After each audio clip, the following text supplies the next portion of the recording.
Я благодарю вас за то, что вы нашли время и уделяете его нам. Табу.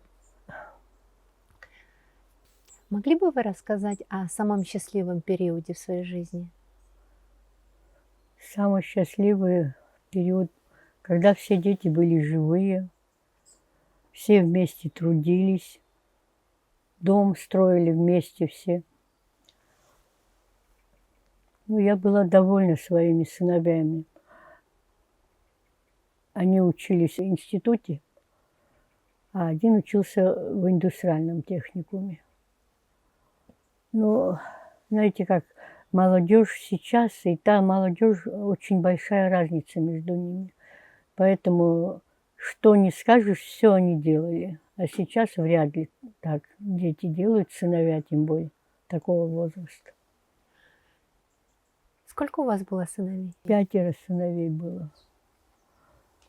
Вот последний один остался. Тогда во время войны ему было 12 лет. Он был очень избалованный братьями, и поэтому такой какой-то баловный. Какое вы помните время по ощущениям до войны? Вокруг тех людей, которые вас окружали, на работе?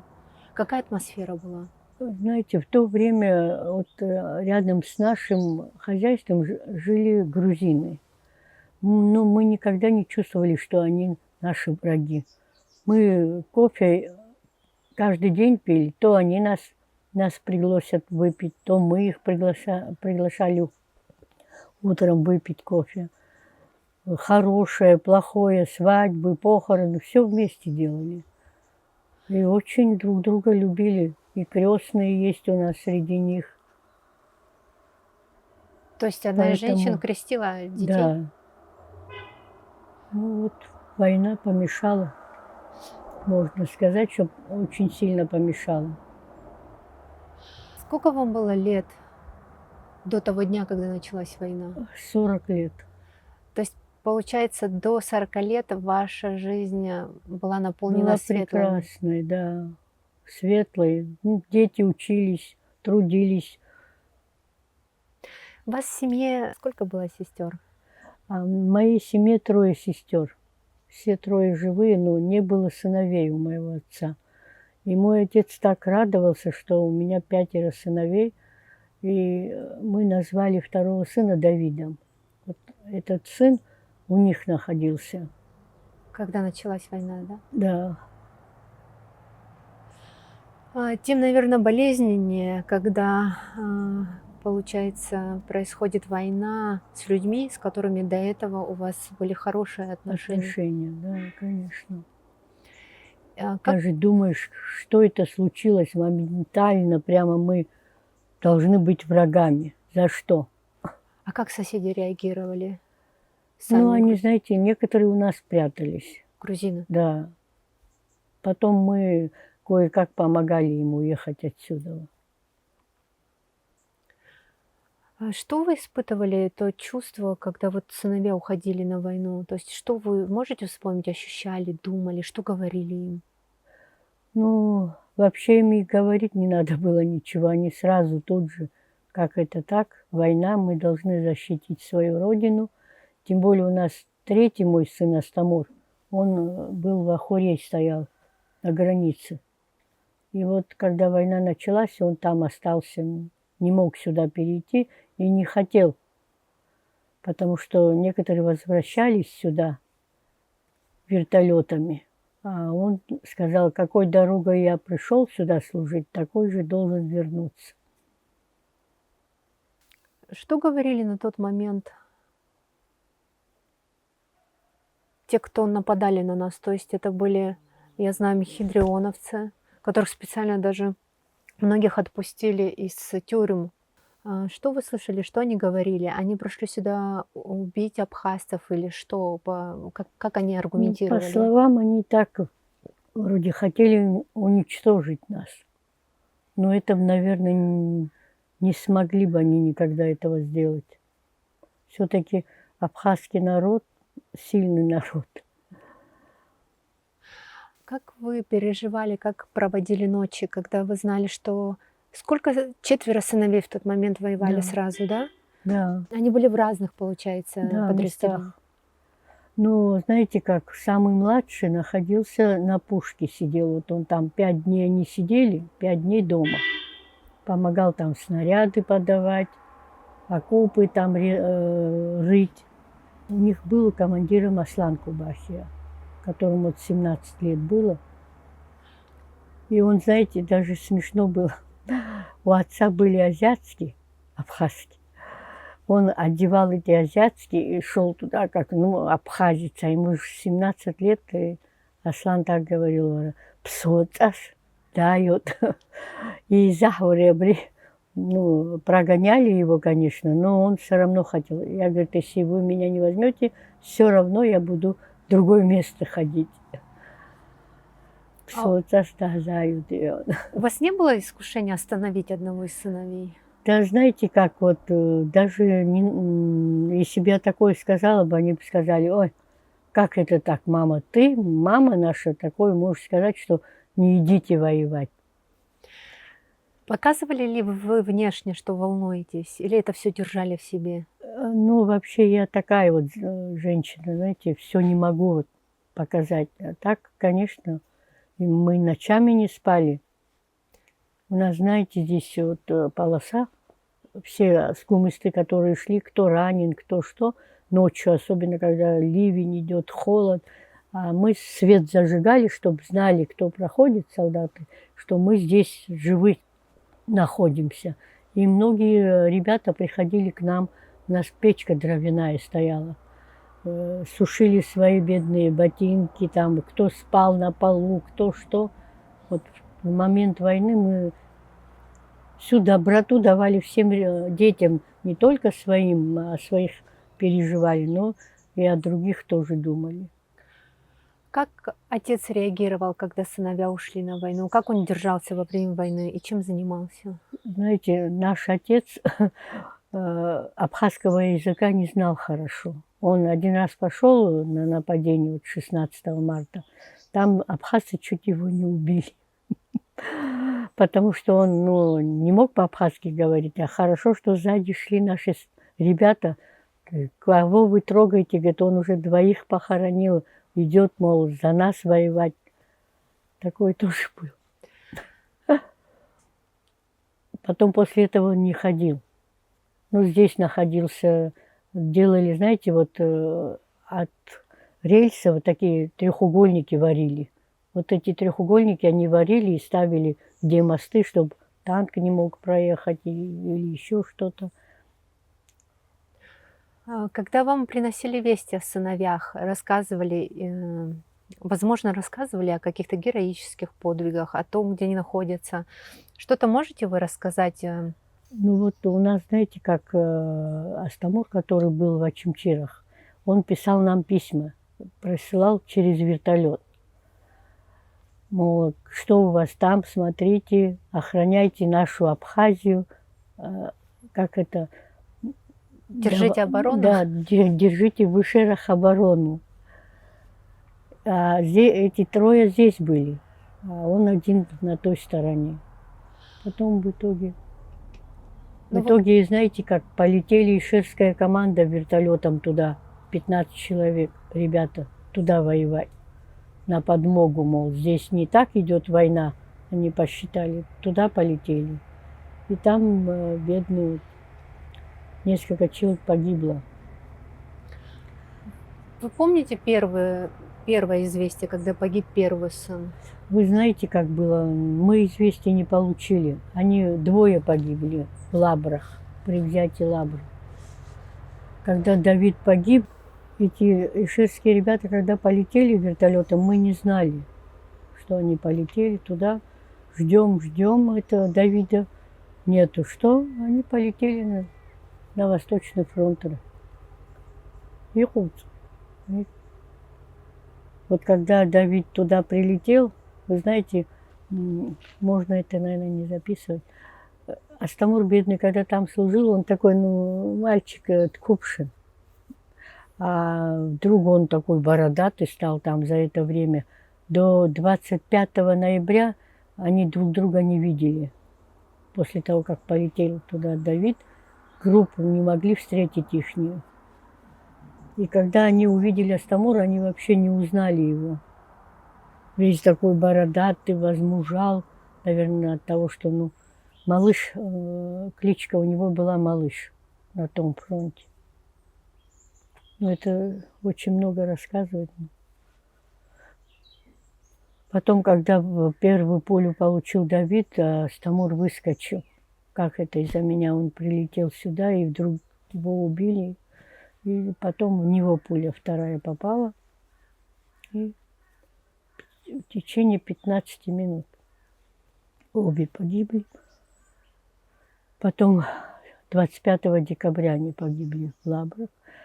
Ну, никак не могли их сюда привезти. Потом вот кукурузник, летчик Птин, он без вести потом пропал, его нашли бедного. В парке Славия, кажется, был похорон. Он их привез в Ацах, тогда был вертолетная посадка была в Ацах. И оттуда. А мы, как назло, на Новый год, вот этот Кузя был в Дурипшах. Мы его туда отправили, потому что тут снаряды падали. Мы на Новый год решили поехать к нему в гости. Мы поехали, а за нами 2 января приехал вездеход. А гробы уже привезли сюда. 2 гроба.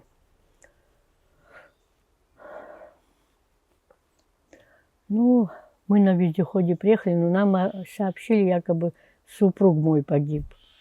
Ну, я думала,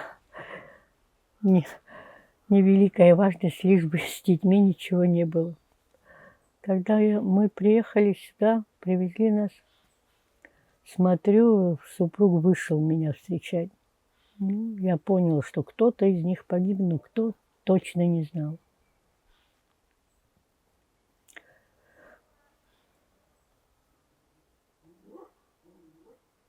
Потом, знаете, как захожу я в дом, вот в эту комнату нижнюю, смотрю, 2 гроба стоит.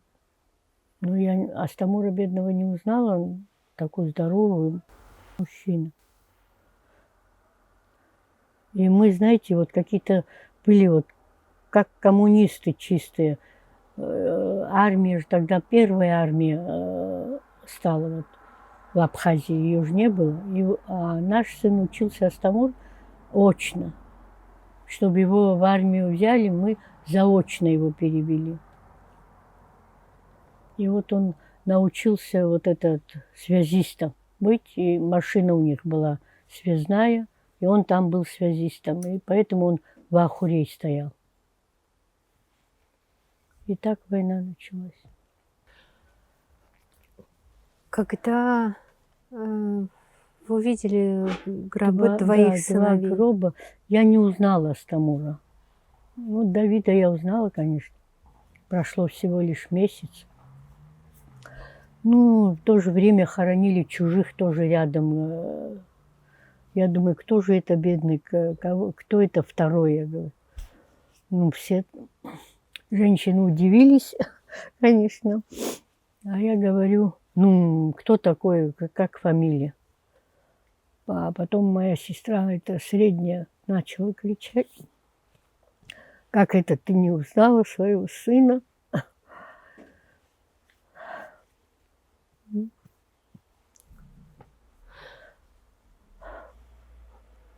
Конечно, не дай бог терять сыновей.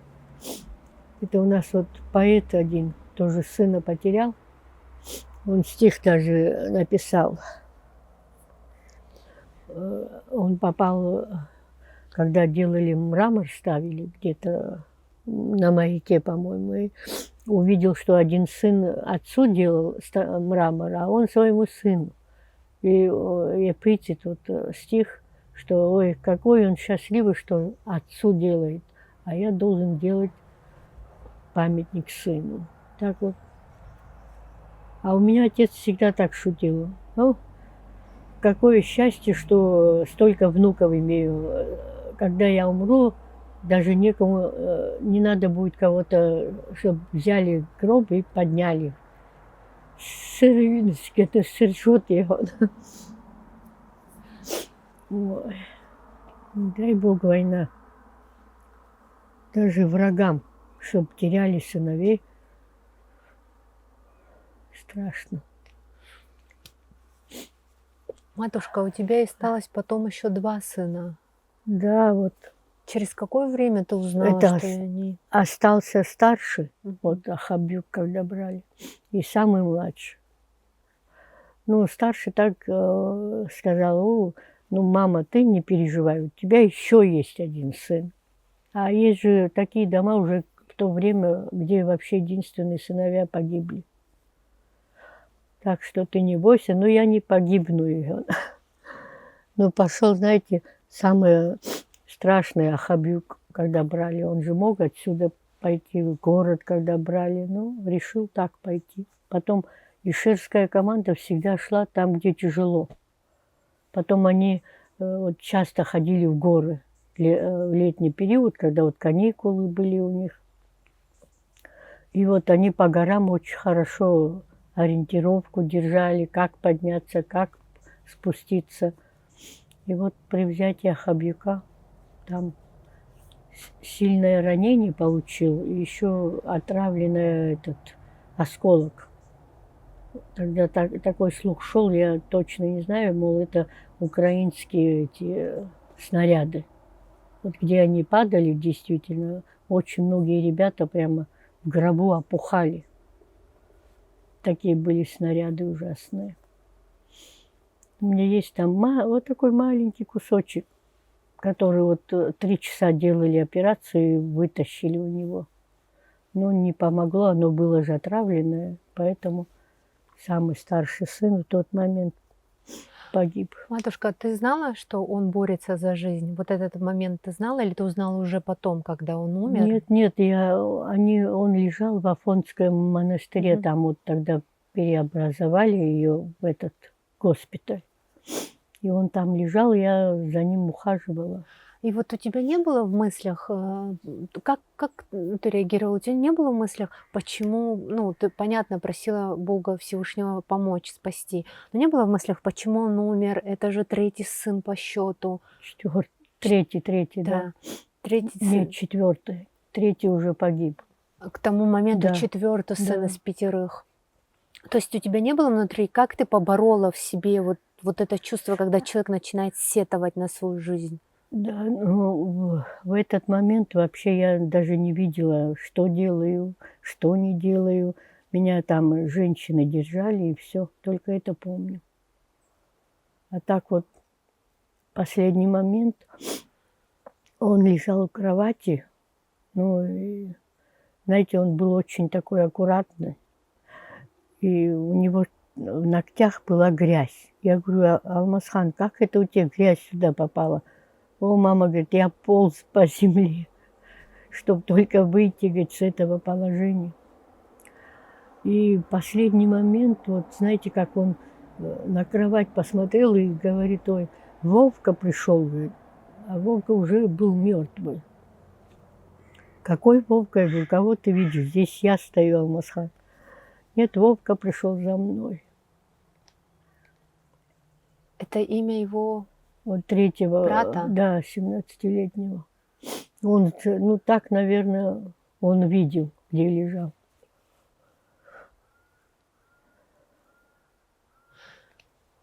У вас было такое, что вот когда 3 погибли, вы упрашивали 4-го оставить все и сохраниться? Ну, знаете как, он такой был: мама, как я могу оставить, вот не идти с ребятами вместе, а вдруг вот кто-то из них погибнет, а я буду живой, и потом как я буду смотреть родителям ихним в глаза.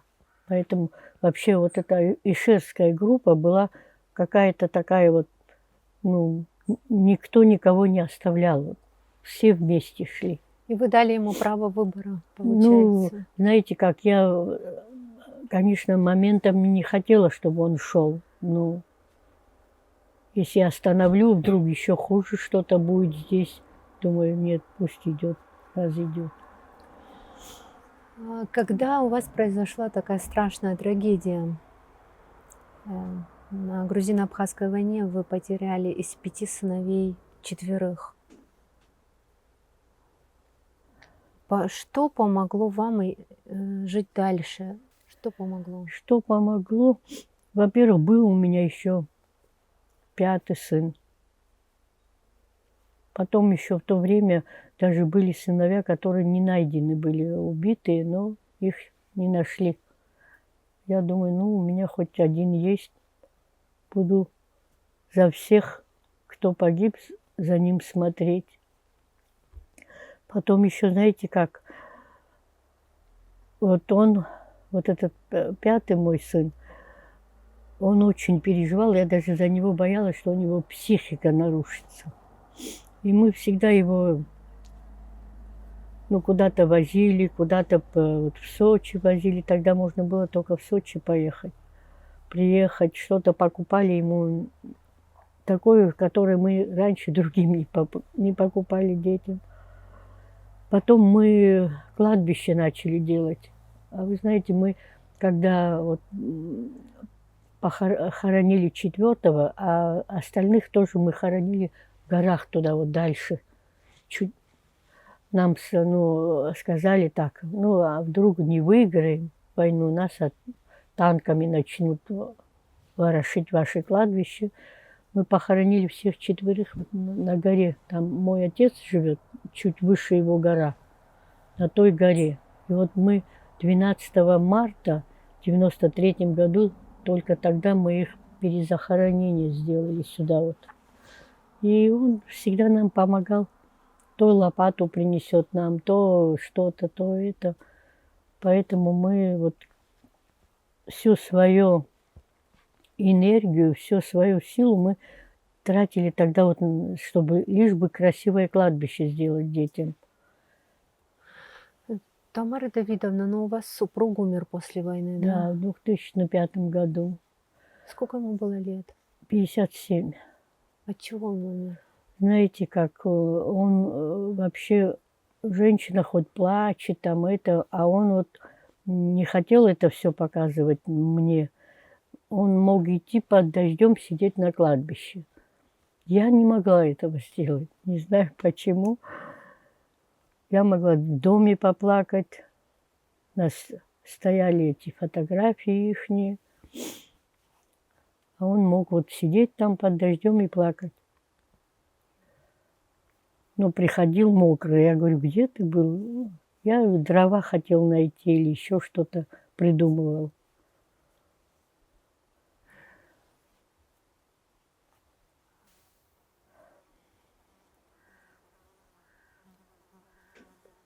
Еще знаете, как вот после войны все, ну, как сказать, вещи были у нас, что-то одевать. Ну, вот мы поехали с младшим сыном в Сочи купить что-нибудь, одеться. Я ему купила, супругу своему, куртку новую. И когда мы приехали, сейчас я не могу вытащить эту куртку, показать ему. Он говорит, а что вот это? Я говорю, вот куртку тебе купили новую. Я думала, он меня в тот момент убьет. Как ты могла мне, говорит, новую куртку купить? Мне это надо, мне это не надо. Я, говорит, одеваю то, что одеваю до конца своей смерти. Матушка, ты тоже в черном ходишь? Всегда в черном ходишь? Почти да.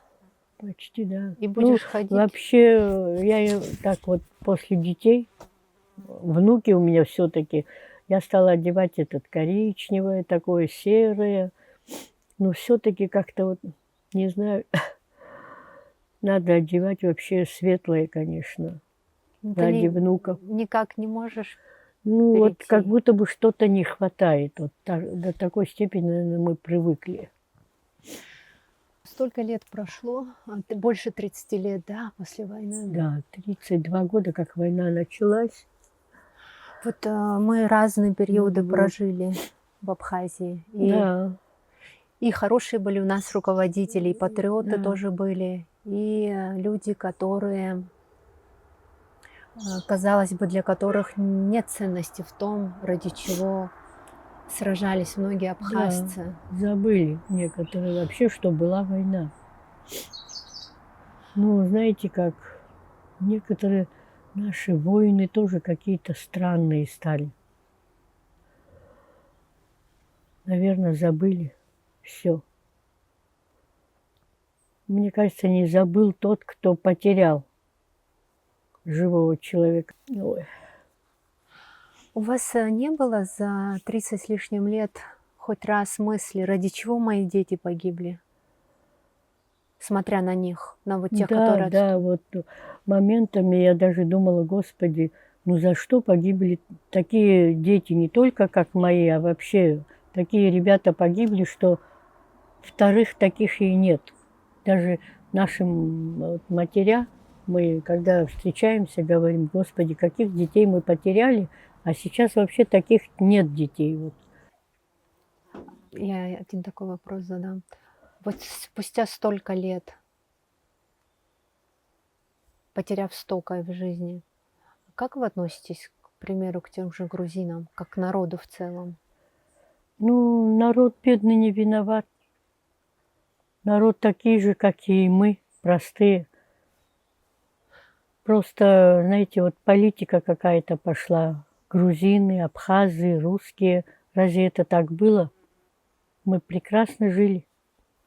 Матушка, а как вы не озлобились? Вот многие люди, они становятся злыми, а у вас все равно материнское ярко выражено вот это. Ну, знаете что, вообще у нас, вот, я и мои сестры тоже очень такие. Мне, например, каждого человека жалко. Я не смотрю, он грузин или абхаз, или армян, или что. Я ко всем одинаково отношусь. Даже некоторых абхазцев я не могу сравнить с грузинами. Вот у нас рядом Бадри Минадзе жил. Он умер, бедный, от сахара. Он тоже воевал за Абхазию, герой Абхазии. И ему Владислав Григорьевич подарил именной пистолет. Так вот, его разве можно сравнить с кем-то таким?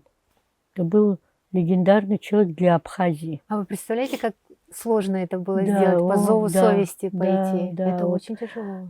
ну, знаете, это тоже такая у него была ситуация, вот когда были мхитрионцы у нас в Абхазии, они чуть ли его не убили, потому что он тут один мхитрионец себя как-то плохо показал, с кем-то пришел там, это тоже гулял или что, и его жена шла на море, увидела это, с криком прибежала домой, а он пошел туда, ну, побил этого амфитрионца. Потом приехали на машинах, чуть ли его самого не убили.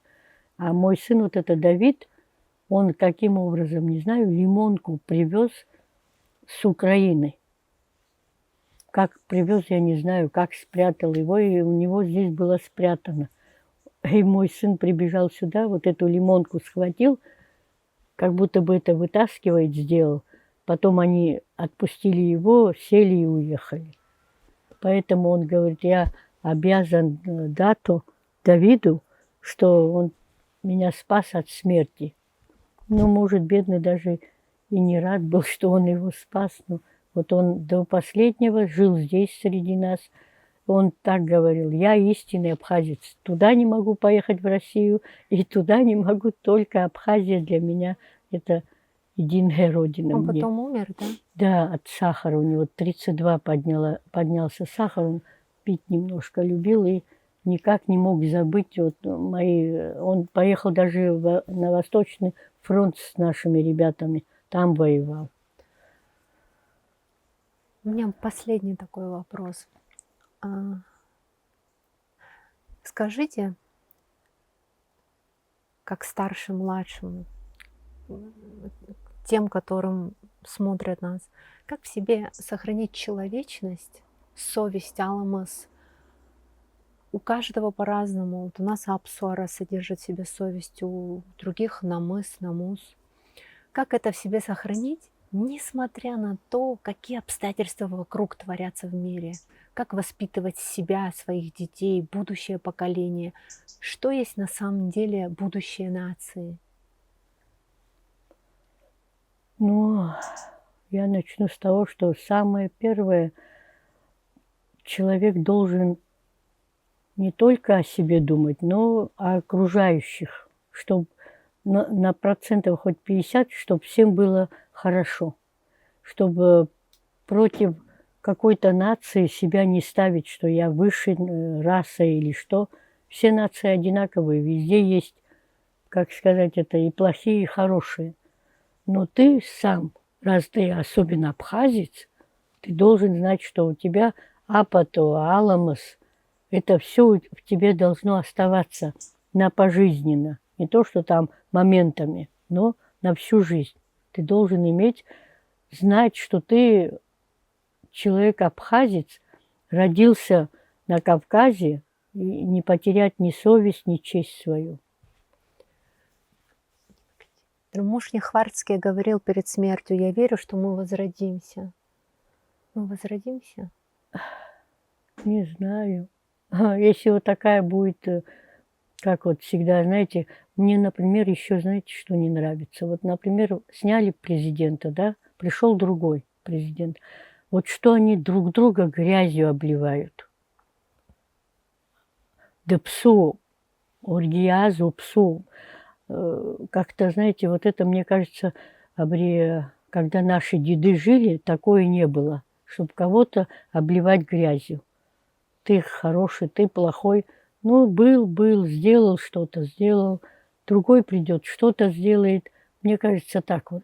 Вы правы, ведь даже с противниками вели Да, себя достойно. достойно, да. Вот Табу. такой момент даже, знаете, наши две девочки, это Хибба Люда, вот ее дочка была где-то, по-моему, в Англии. И вот она со своей подружкой сидела на скамейке, и в это время шли ребята. Вот они как-то поняли, что они абхазцы, и вот они привстали, и эти ребята говорят: «О, шепсома, ай, хапсоп». Вот это вот, ну, даже в Англии абхазское вот это не потеряли девочки. Мне кажется, чтобы не потеряли апсура, аламас, апату, аджия, рыцхайбешера. Когда война шла, мы друг друга жалели. Мы километрами шли, чтобы оплакать парня, который погиб. Сейчас вряд ли человек, если машину не достанет, он не поедет оплакивать. А тогда мы прям пешком ходили.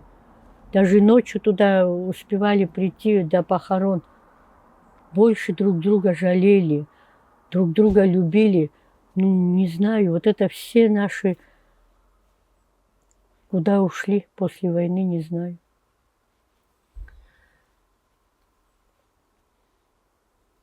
Жалко, что такие стали мы абхазцы. Кроме вот, как сказать, богатства. Я умру, тоже меня в землю похоронят, и который вообще лопнул, его тоже в землю похоронят. С собой никто ничего не возьмет. Вот это вот они не понимают, наверное. Матушка, может, потому что многие лучшие из лучших ушли? Наверное, да. Вот вообще вот в то время ребята, которые погибали, вот и Налыпа, какой мальчик, единственный сын, погиб.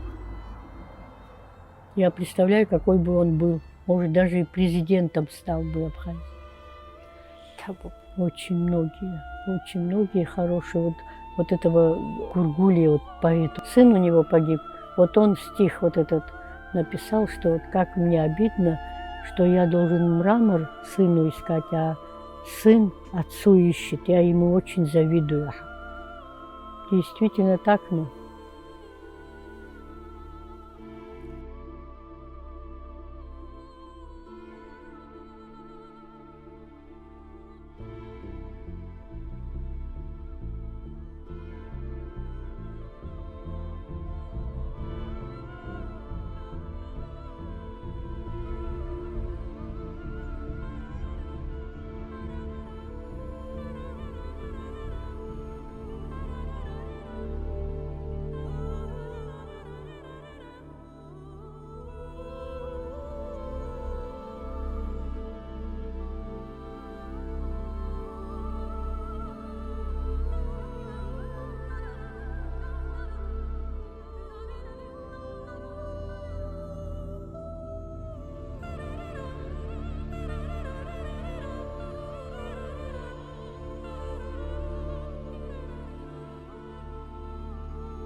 Я нисколько не сомневаюсь, что мы победим. Но другое дело, что понимать под победой.